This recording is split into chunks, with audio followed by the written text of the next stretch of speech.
রাম ও নারায়ণ রাম। এই পৃথিবীতে প্রকৃতি ব্যতীত কারো কোনো অস্তিত্ব নেই। প্রকৃতি ব্যতীত কোনো প্রাণী, কোনো মানুষ, পোকামাকড়, জীবজন্তু কেউ বাঁচতে পারে না। প্রকৃতির যে নিয়ম, প্রকৃতির যে সংবিধান, সেরকম সংবিধান এখানে নেই।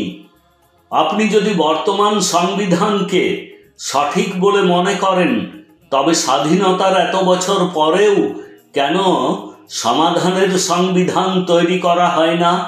সমাধানের সংবিধান কোথায়? পুরো বিশ্বের সংবিধানে সমাধানের কোনো সংবিধান নেই।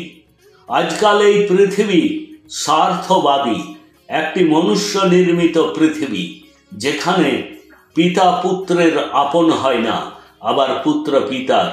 কি প্রয়োজন একে অপরের থেকে কথা লুকোনোর, অর্থ লুকোনোর?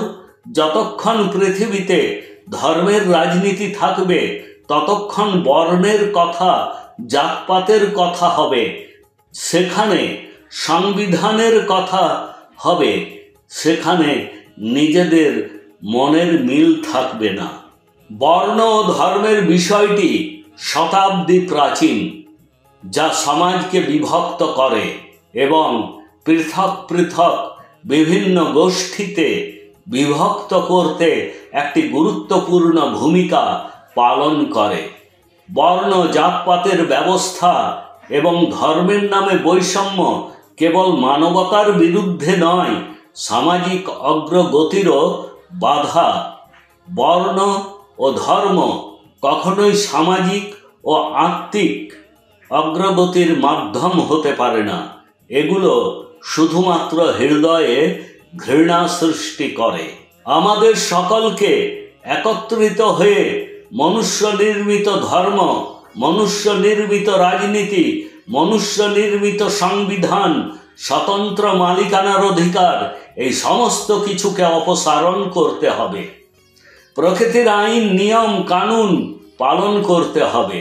প্রতিটি মানুষ প্রকৃতির একজন শ্রমিক। সমস্ত মনুষ্য নির্মিত ধর্ম তারা শিক্ষা দেয় যে কর্মই হলো ধর্ম। তবে আমাদের মহাগুরু শ্রী শ্রী বালক ব্রহ্মচারী মহারাজ বলেছেন যে আমাদের সকলকে চিন্তা ভাবনা করে কাজ করতে হবে, চিন্তা ভাবনা করে সিদ্ধান্ত গ্রহণ করতে হবে। কাজ করবার আমরা কে? কর্ম আমাদের মন করে।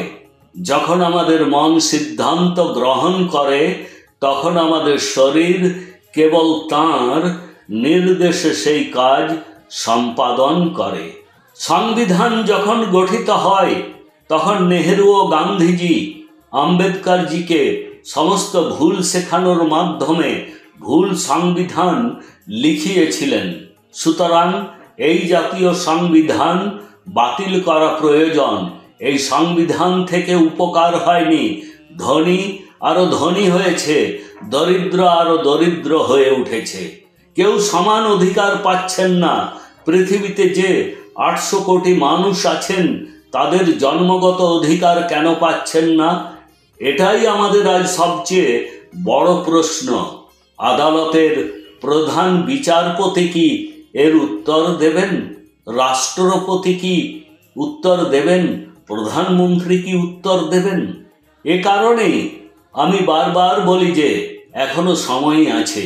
এই মনুষ্য নির্মিত ধর্মকে মূল থেকে নির্মূল করা উচিত এবং প্রকৃতির মতো সংবিধান হওয়া উচিত, যেখানে প্রত্যেকে সমান, যেখানে প্রত্যেকে তাদের জন্মগত অধিকার পাবে এবং যেখানে সমাধানের সংবিধান পাওয়া যাবে।